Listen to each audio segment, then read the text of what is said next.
Hey YouTube world, welcome back to another video. तो आज का जो हमारा टॉपिक रहने वाला है वो है अगला सिनेरियो बेस्ड क्वेश्चन, जो कि एक्सेप्शन के ऊपर होता है स्प्रिंग में, और बहुत पूछा जाता है कस्टम एक्सेप्शन कैसे लिखते हो। ठीक है, तो question goes like this: how do you handle spring exception and how do you right your own custom exception और इवन द ग्लोबल एक्सेप्शन। ठीक है, वैसे आंसर इसका सिर्फ मैं अगर तुम्हें बताऊं तो 2 मिनट का आंसर होता है। ठीक है, अगर समझ गए, लेकिन अगर तुम्हें समझ गए तो समझाने के लिए तो इसमें मेरे को थोड़ा तुम्हें टाइम लगेगा ही लगेगा। लेकिन उससे पहले, समझाने से पहले तुम्हें ये समझना पड़ेगा कि एक्सेप्शन का सीन क्या है। देखो क्या होता है ना, जैसे तुम्हारा मोबाइल है, ठीक है, ये मोबाइल है तुम्हारा, तुमने यहाँ से कोई रिक्वेस्ट भेजी तो ये कहाँ जाती है? अगर तुम्हारा को नॉलेज है स्प्रिंग बूट की, तो कंट्रोलर कंट्रोलर उसमें क्या होता है, हमारे एंड पॉइंट्स दिख रहे होते हैं सी ओ कंट्रोलर पे। ठीक है, तो क्या होता है, कंट्रोलर होता है CONTROLLER, इसमें हमारी एपीआईज होती हैं। ठीक है, जो कि एंड यूजर को दिख रही होती हैं, जो कि वो हिट कर सकता है। यहाँ से ये किस में जाता है, यहाँ से ये जाता है इंटरफेस में। ठीक है, जहाँ पे हमारी सारे सर्विसेज डिफाइन होती हैं INTERFAC, इसको क्या कहते हैं, इसको एक बीच में लेयर कह सकते हो। ठीक है, डायरेक्टली हमारी सर्विस लेयर पर कोई चीज ना चली जाए, इसलिए इसको बीच में लेयर कह सकते हो। अब आता है ये कोर पार्ट। ठीक है, ये तो हो गया क्लाइंट साइड की तरफ का सारा, वो यहाँ तक आ भी सकता है, लेकिन बहुत रेयर केस होता है यहाँ पे तक आए। अब आता है सर्विस। ठीक है, SERVIC, जहाँ सारा बिजनेस लॉजिक लिखा है। ठीक है, जैसे कि हमारे फंक्शंस वगैरह। ठीक है, यहाँ पे लिखा है बिजनेस फंक्शन। और ये इसमें हो क्या रहा है, बिजनेस फंक्शंस में हो क्या रहा है, ये यही ये तुम्हारी कनेक्ट रहती है आगे जाके किससे, ये कनेक्ट रहती है तुम्हारी डेटाबेस से। अगर डेटाबेस, अगर तुम्हारा कुछ यूज हो रहा है, रेपोजिटरी से कनेक्ट रहता है। ठीक है, रेपोजिटरी होती है बीच में एक, उसके बाद डेटाबेस होता है, और यही वापस क्या कर रहा होता है, वापस कंट्रोलर के पास, ये जो यहाँ पे कंट्रोलर है, इसके पास यहाँ से वापस जा रहा होता है।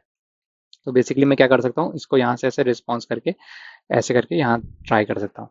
तो होता क्या है, जब ये सर्विस चल रही होती है ना, तो मेन कोड हमारा जावा का यही चल रहा होता है, ये कर रहा होता है दिक्कत सारी।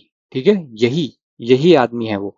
ठीक है, तो ये क्या करता है, थ्रो कर देता है एक्सेप्शन, जैसे कि null pointer exception, user not found exception, इस टाइप की चीजें थ्रो करता है। तो ये एक्सेप्शन थ्रो करता है।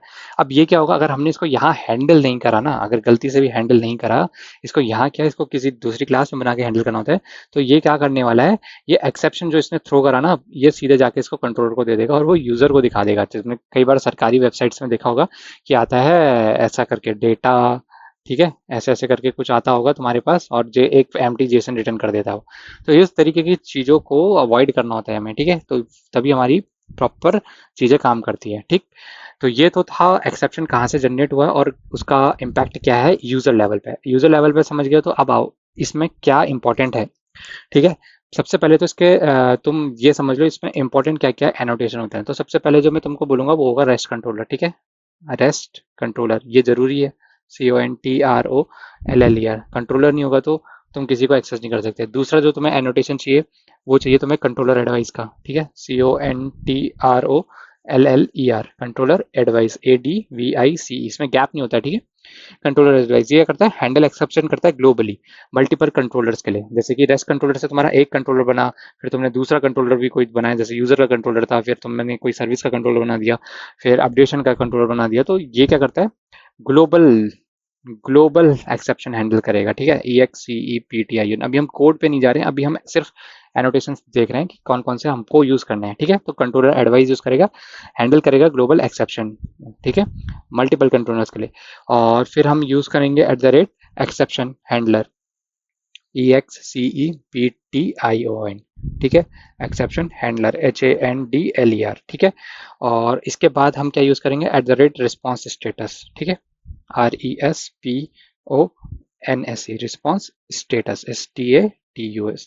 ठीक है, ये दो जो है ना, ये एक्सेप्शन हैंडलर और रिस्पॉन्स स्टेटस, इन दोनों को कोड में यूज करा जाता है जहाँ पे हम अपना एक्सेप्शन हैंडल कर लेंगे। तो इसको हम बाद में डिस्कस करेंगे।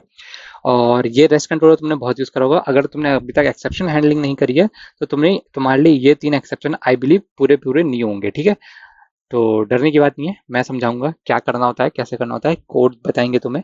ठीक है, तो तुम्हें ये समझ में आ गया, 4 तुम्हें इसमें एक्सेप्शन के तुम्हारे अपने एनोटेशन चाहिए, एक्सेप्शन थ्रो कहाँ से हो रहा है वो समझ में आ गया।